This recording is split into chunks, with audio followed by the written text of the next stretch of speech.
Thank you very much, Dave.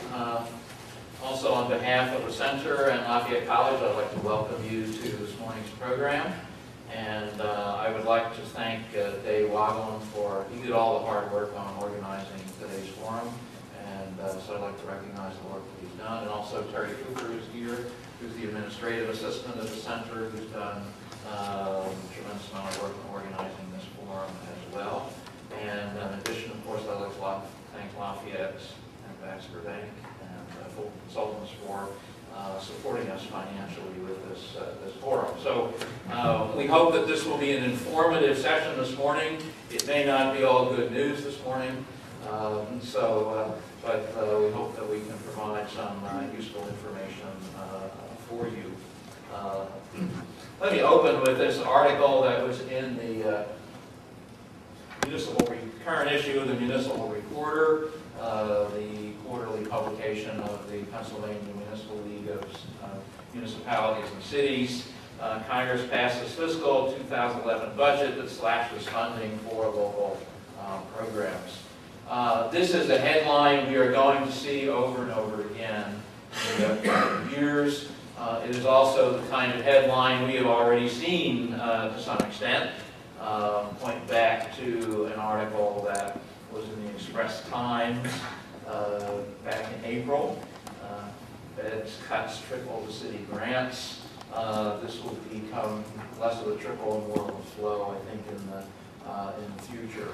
The long-run fiscal picture in terms of federal assistance from the federal government is really on a downward decline, and that is what local governments need increasingly, I think, to plan for in the upcoming years. It's just the nature of the reality that we face. And to give you some indication of both the historical background and where things are going, this graph here shows you federal aid to state and local grants to state and local governments from 1940 to 2015. And you can see a nice continuing rise in federal grants and aid up into the early 2000s, and then you can see it tapering off there. The kind of bluish line is the total outlays in terms of current dollars. The darker line, the black line, shows you the trend denominated in 2005, current dollars. And so, number one, in terms of the rate of inflation, federal aid to state and local governments is not keeping up. While it is increasing in nominal terms, is not keeping up with the rate of inflation. And this is a projection by the Office of Management and Budget out to 2016, which is as far as they are willing to project at the moment. But I think that given what's happening in Washington, D.C., the pressure on the budget, the rising deficit and debts, the long-term future for grants and aid to state and local governments is not going to be the kind of upward line we see that occurred historically over this period of time. So the golden age of federal aid has come to an end, and we're going to see much more of a flat plateau, I think, in the future, and possibly a decline depending on what happens with the budget situation in Washington, D.C. So this is the trend that we have to look at in terms of comparing at least the extent to which federal dollars are going to play a role, whether they're federal dollars coming directly to local governments or federal dollars that are coming to local governments via the state capital. In both cases, we're looking at much more restraint. Now, this graph is a little bit misleading. This is not really, this graph doesn't tell the full story. Because another very important thing that's been happening with federal aid, which I'll lay out in this graph here, is that we have change occurring in the composition of federal grants and aid. And so this graph shows you, again, going back to 1940, the percentage of federal grants and aid devoted to what OMB calls payments to individuals and state and local capital investment and general government purposes. Payments to individuals are grants that fund social welfare programs.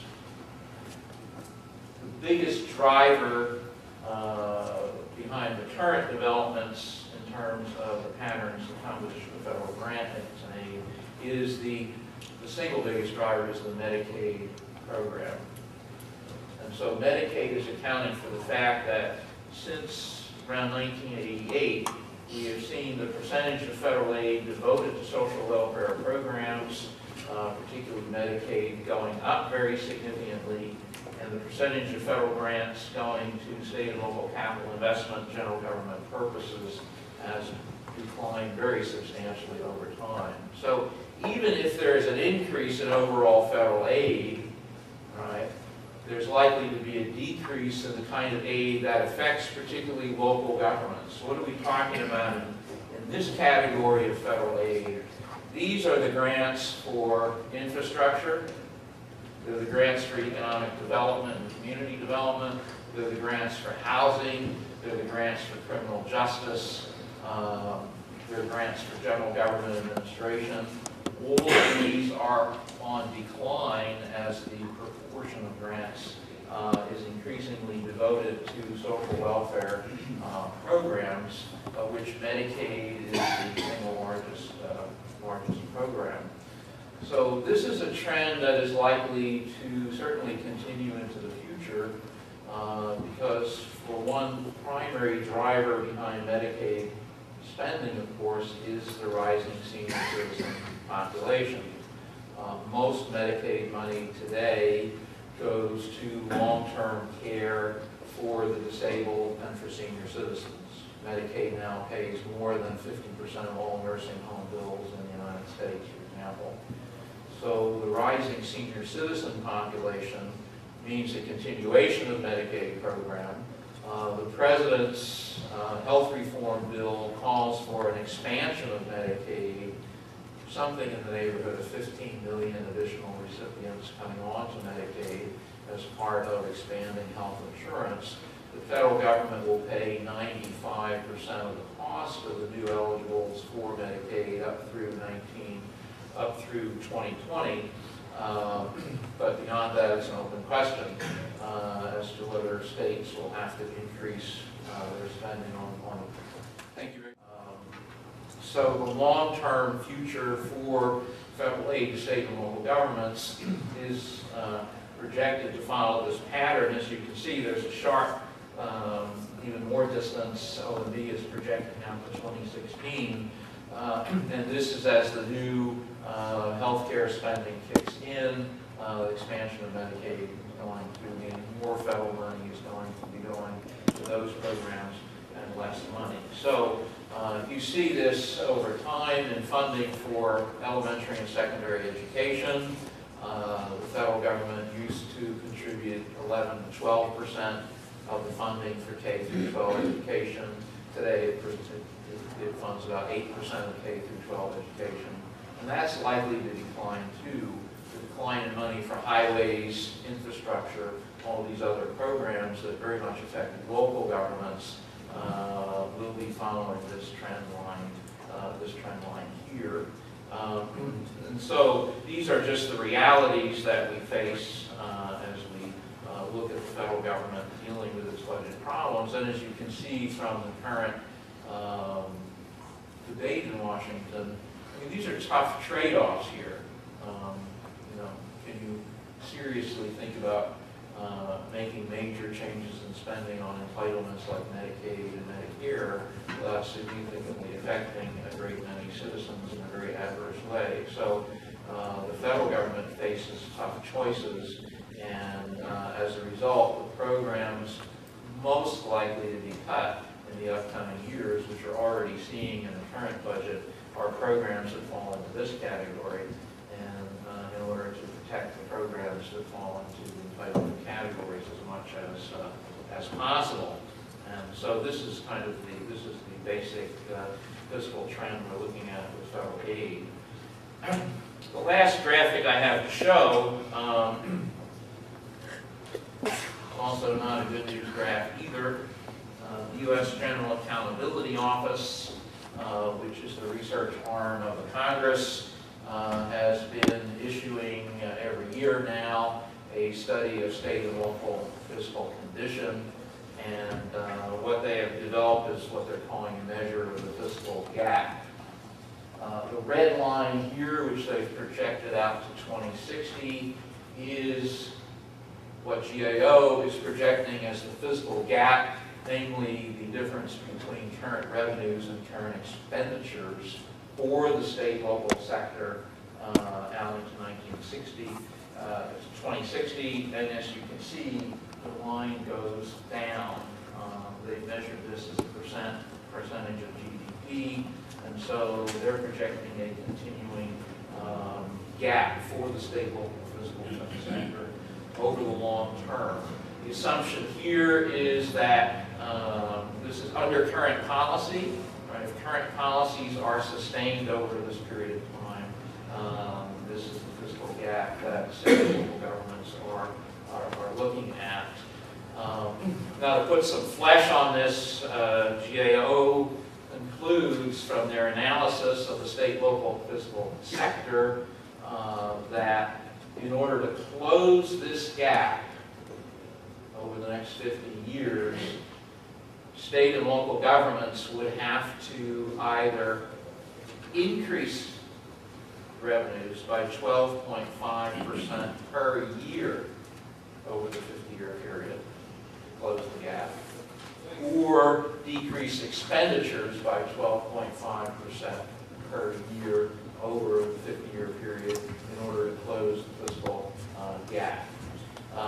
So it's 12.5% either way. I don't know how they come up with such a precise percentage, but that is their calculation. So, or some combination of the of a tax revenue increase or expenditure decrease. So, you know, the reality of trying to cut expenditures 12.5% per year over the next 50 years, or increasing revenues by 12.5% every year over the next 50 years, you can see very clearly what the difficulty is. And so this is the GAO's current projection of the fiscal situation for state and local governments. So, you know, they are taking into consideration in their calculations as well the fact that there is not going to be a, you know, really significant increases in federal aid to in order to address the fiscal gap. So this also means that a heavy reliance on economic growth to generate more revenues clearly places a premium on the extent to which we can increase the size of the economy and in which states can engage in economic development in order to try to deal with this fiscal gap at a time when there would be less federal aid to support those kinds of activities that promote economic development.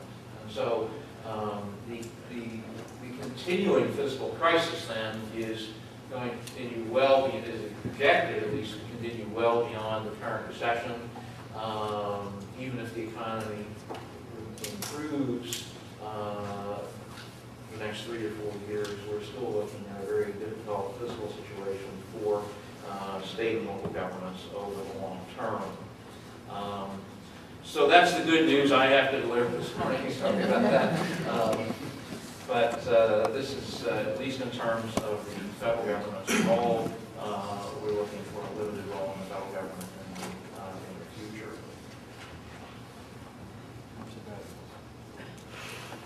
Does anyone have any questions? Or what's the bad news?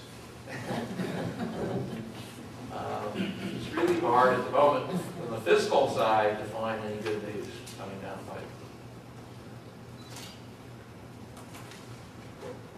Okay, thank you very much.